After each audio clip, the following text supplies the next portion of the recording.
السلام علیکم ورحمۃ اللہ وبرکاتہ۔ وعلیکم السلام ورحمۃ اللہ وبرکاتہ۔ پیارے بچوں، ہم آپ سب کو رسول اللہ صلی اللہ علیہ وسلم کی سیرہ کے سفر میں خوش آمدید کہتے ہیں۔ پیارے بچوں، کیا حال ہیں آپ کے؟ الحمدللہ۔ ہماری دعا ہے اللہ سبحانہ تعالیٰ آپ کو ہمیشہ ہنستا اور مسکراتا رکھے، آمین۔ آج انشاءاللہ ہم آپ کو ہمارے پیارے نبی محمد صلی اللہ علیہ وسلم کی بچپن کی زندگی کے بارے میں بتائیں گے۔ بچوں، کیا آپ کو معلوم ہے کہ آپ صلی اللہ علیہ وآلہ وسلم نے اپنا بچپن کہاں گزارا؟ عرب میں؟ جی ہاں بچوں، عرب کے ریگستان کے ایک گاؤں میں۔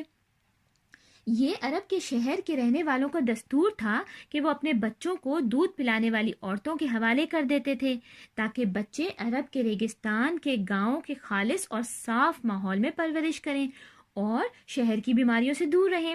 اس کے ساتھ ساتھ بچے خالص اور ٹھوس عربی زبان سیکھ لیں۔ رسول اللہ صلی اللہ علیہ وآلہ وسلم کی والدہ حضرت آمنہ نے بھی عرب کے دستور کے مطابق رسول اللہ صلی اللہ علیہ وآلہ وسلم کو بنی سعد کے قبیلے کی ایک خاتون حضرت حلیمہ سعدیہ کے پاس دودھ پلانے کے لیے ان کے حوالے کیا۔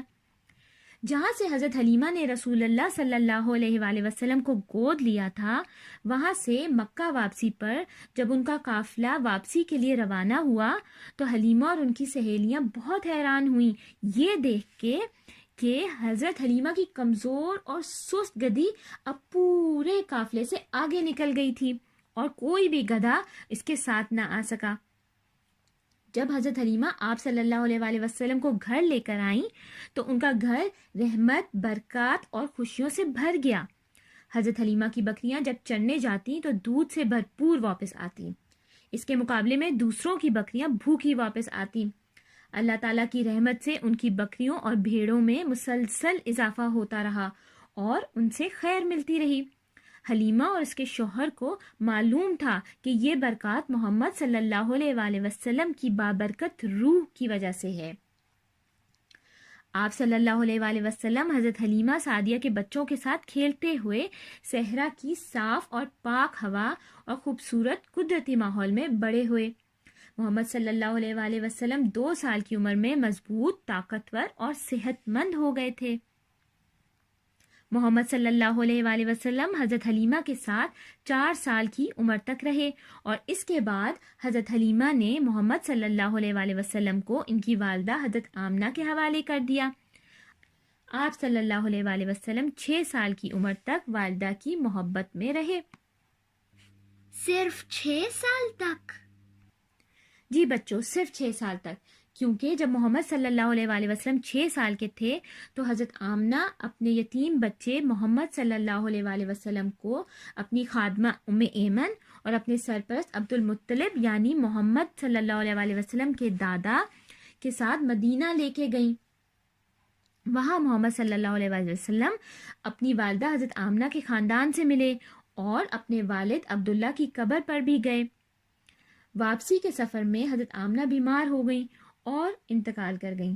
محمد صلی اللہ علیہ وآلہ وسلم اپنی والدہ کی قبر کو لپٹ کر بہت رو رہے تھے اور وہاں سے واپس نہیں آ رہے تھے، اور اس مشکل وقت میں ام ایمن نے ان کو بہت پیار دیا اور ماں کی طرح ان کا خیال رکھا۔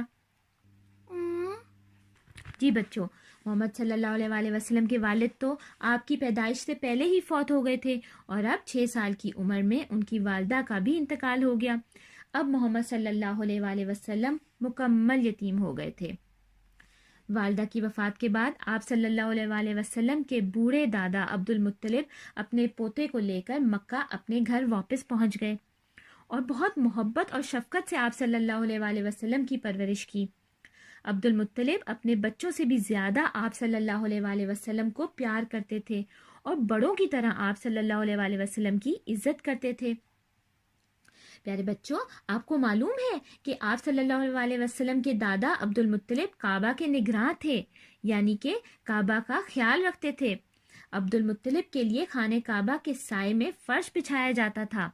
عبد المطلب کے اپنے بیٹے اس فرش کے ارد گرد بیٹھتے تھے، اور جب آپ صلی اللہ علیہ وسلم اس فرش پر بیٹھتے تو آپ صلی اللہ علیہ وآلہ وسلم کے چچا حضرات محمد صلی اللہ علیہ وآلہ وسلم کو اس فرش پر بیٹھنے سے روکتے تھے، لیکن آپ صلی اللہ علیہ وآلہ وسلم کے دادا عبد المطلب محمد کو اس فرش پر بیٹھنے سے نہیں روکتے تھے اور فرماتے میرے اس بیٹے کو چھوڑ دو، باخدا اس کی شان نرالی ہے، اس کا مستقبل روشن ہے اور اس کا ایک اہم مقام ہوگا۔ جب آپ صلی اللہ علیہ وآلہ وسلم کی عمر ابھی 8 سال کی تھی تو آپ صلی اللہ علیہ وآلہ وسلم کے دادا عبد المطلب بیمار ہوئے اور ان کا بھی انتقال ہو گیا۔ عبد المطلب فوت ہونے سے پہلے آپ صلی اللہ علیہ وآلہ وسلم کے چچا ابو طالب کو یہ کہہ کر گئے تھے کہ محمد صلی اللہ علیہ وآلہ وسلم کو اپنی حفاظت میں رکھیں اور ان کی دیکھ بھال کریں۔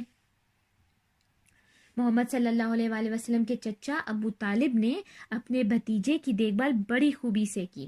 ان کے چچا ایک غریب آدمی تھے لیکن وہ عظیم انسان تھے اور آپ صلی اللہ علیہ وآلہ وسلم پر بہت مہربان تھے۔ ابو طالب نے آپ صلی اللہ علیہ وآلہ وسلم کو اپنے بچوں میں شامل کیا، بلکہ اس سے بھی بڑھ کر مانا۔ ابو طالب نے محمد صلی اللہ علیہ وآلہ وسلم کو بہت عزت اور احترام سے رکھا اور ساری زندگی آپ صلی اللہ علیہ وآلہ وسلم کا ہر قدم پر ساتھ دیا اور مدد کرتے رہے۔ محمد صلی اللہ علیہ وآلہ وسلم اپنے ساتھ برکتیں لے کر آئے، جس سے ابو طالب نے تھوڑے پیسوں میں بھی اپنے خاندان کا آسانی سے خیال رکھا۔ آپ صلی اللہ علیہ وآلہ وسلم اپنے چچا ابو طالب کے پاس 25 سال کی عمر تک رہے۔ جب آپ صلی اللہ علیہ وآلہ وسلم کی عمر 12 سال کی ہو گئی تو ابو طالب آپ صلی اللہ علیہ وآلہ وسلم کو ساتھ لے کر تجارت کے لیے ملک شام کی طرف نکلے اور رستے میں ایک جگہ بصرہ پہنچے۔ وہاں ابو طالب کو ایک بحیرہ نامی راہب ملا۔ راہب کون ہوتا ہے؟ جس طرح ہماری مسجد میں امام ہوتا ہے، مفتی ہوتا ہے یا مولوی ہوتا ہے، اسی طرح چرچ میں جو بڑا پادری ہوتا ہے اسے ہم راہب کہتے ہیں۔ جب ابو طالب کا قافلہ بصرہ میں رکا تو یہ بحیرہ راہب اپنے گرجا یعنی چرچ سے باہر آیا، حالانکہ اس سے پہلے وہ کبھی نہیں نکلتا تھا۔ بحیرہ راہب نے آپ صلی اللہ علیہ وآلہ وسلم کو پہچان لیا اور آپ صلی اللہ علیہ وآلہ وسلم کا ہاتھ پکڑ کر کہا اللہ تعالیٰ انہیں رحمت للعالمین بنا کر بھیجے گا۔ جب ابو طالب نے راہب سے پوچھا کہ آپ کو یہ کیسے معلوم ہوا، راہب نے ابو طالب کو بتایا کہ جب محمد صلی اللہ علیہ وآلہ وسلم آ رہے تھے تو آپ صلی اللہ علیہ وآلہ وسلم کے اوپر ایک بادل سایہ کیے ہوئے تھا اور جو درخت تھے اور پتھر تھے وہ آپ صلی اللہ علیہ وآلہ وسلم کو سجدہ کر رہے تھے۔ سجدہ کیسے کر رہے تھے؟ سجدہ کر رہے تھے کا مطلب یہ کہ درخت اور پتھر جھکے ہوئے تھے، اور راہب نے کہا کہ یہ چیزیں نبی کے علاوہ کسی انسان کو سجدہ نہیں کرتی۔ راہب نے یہ بھی بتایا کہ اس کو یہ سب اس طرح معلوم ہوا کہ اس نے اپنی کتابوں یعنی تورات یا انجیل میں اللہ کے آخری رسول صلی اللہ علیہ وآلہ وسلم کی ان نشانیوں کے بارے میں پڑھا ہے۔ راہب نے ابو طالب کو یہ بھی کہا کہ محمد صلی اللہ علیہ وآلہ وسلم کو شام نہ لے کر جائیں کیونکہ یہود اور رومی آپ صلی اللہ علیہ وآلہ وسلم کو پہچان لیں گے اور نقصان پہنچائیں گے۔ اس پر ابو طالب نے محمد صلی اللہ علیہ وآلہ وسلم کو مکہ بھیج دیا کیونکہ آپ صلی اللہ علیہ وآلہ وسلم کی حفاظت بہت ضروری تھی۔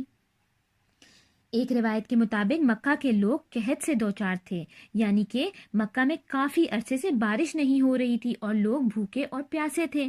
قریش کے لوگ ابو طالب کے پاس آئے اور کہا کہ کعبہ چل کے بارش کی دعا کرتے ہیں۔ ابو طالب اپنے خوبصورت بھتیجے محمد صلی اللہ علیہ وآلہ وسلم کا ہاتھ پکڑ کر کعبہ گئے۔ ابو طالب نے محمد صلی اللہ علیہ وآلہ وسلم کی پیٹھ کعبہ کی دیوار سے ٹیک دی اور دونوں نے بارش کی دعا کی۔